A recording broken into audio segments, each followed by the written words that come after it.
Hey everyone, it's Mark. Welcome back to the channel where we break down complex financial topics from real estate to investing to business structures and make them easy to understand. Today, we're diving into a question I get asked all the time. What's the best business structure for my small business when it comes to taxes? Navigating the world of LLCs, S-Corp and the like can feel like trying to read a foreign language. But don't worry, I'm here to translate. We'll break down the pros and cons of each business structure, focusing on the tax implications, so you can make the most informed decision. So grab a pen and paper, get comfy, and let's get started. First up, we've got the simplest and most common business structure out there, the sole proprietorship. This is the default setting for anyone who starts a business without registering for any other structure. The beauty of a sole proprietorship lies in its simplicity. You are the business, and the business is you. There's no separate legal entity, which means less paperwork. All your business income and expenses are reported directly on your personal income tax return on Schedule C. This means you'll only be taxed once, at your individual income tax rate. But here's the catch. You're on the hook for self-employment taxes, which can add up to a hefty 15.3% of your net business income. One of the biggest drawbacks is the lack of liability protection. Any debts or legal issues your business faces become your personal debts and legal issues. So while the simplicity of a sole proprietorship might be tempting, it's crucial to weigh the risks, especially when it comes to taxes and liability. Next up on our list, we have partnerships. If you're starting a business with a friend, family member, or trusted colleague, a partnership might be the right fit. Partnerships offer pass-through taxation, meaning you avoid double taxation. The income flows directly through to the partners, and each partner reports their share on their individual tax returns. Partnerships come in two main flavors: general partnerships and limited partnerships. In a general partnership, all partners are equally responsible for the business's debts and obligations.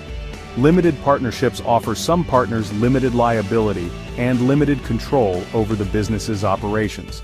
Both general and limited partners are typically considered self-employed, responsible for paying Social Security and Medicare taxes on their share of the partnership's profits.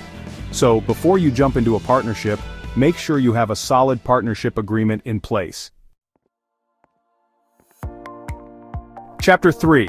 Limited Liability Company, LLC. Flexibility and protection. Now let's talk about a business structure that offers the best of both worlds. The Limited Liability Company, better known as the LLC. LLCs have become increasingly popular, especially among small business owners, and for good reason. One of the biggest advantages of an LLC is its flexibility. LLCs are considered pass-through entities, similar to sole proprietorships and partnerships. The income generated by the LLC is not taxed at the corporate level, but passed through to the owners. LLCs have the option to choose how they want to be taxed, either as a sole proprietorship, partnership, S corporation, or C corporation. Another major advantage of LLCs is liability protection. Forming an LLC creates a separate legal entity for your business. This means that your personal assets are protected from business debts and lawsuits. So if your LLC gets sued or runs into financial trouble, only the assets owned by the LLC are at risk. Chapter 4. S Corporation, S-Corp. Tax savings, with a side of paperwork. Let's move on to a business structure that's a favorite among small business owners looking to level up their tax game, the S Corporation, or S-Corp for short. S-Corp offer a unique advantage that can lead to significant tax savings, especially as your business income grows. As an S-Corp owner, you wear two hats. You're both an employee of your company and a shareholder. As an employee, you'll receive a salary and pay payroll taxes on that salary. However, you only pay those payroll taxes on the salary you draw, not on the entire profits of the business. Any remaining profits after salaries and expenses are passed through to the shareholders as dividends, which are taxed at a lower rate than ordinary income. But S-Corp come with more paperwork and stricter requirements compared to other structures.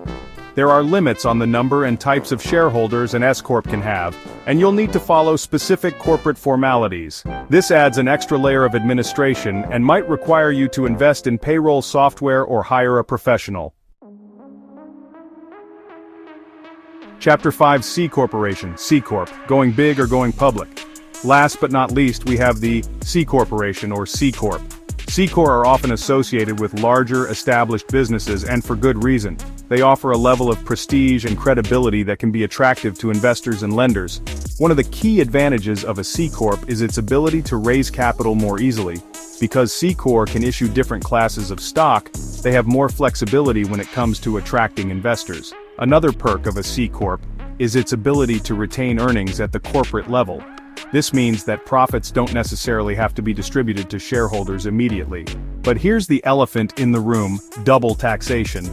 C-Corp are subject to corporate income tax on their profits, and then those profits are taxed again on the shareholders' individual income tax returns. While the potential for double taxation might seem like a deal breaker, the corporate tax rate is a flat rate, which could be advantageous if your business has significant profits. However, for most small businesses, the complexities and tax implications of a C-Corp often outweigh the benefits. Outro: choose wisely, grow your business. So there you have it, a breakdown of the most common business structures and their tax implications.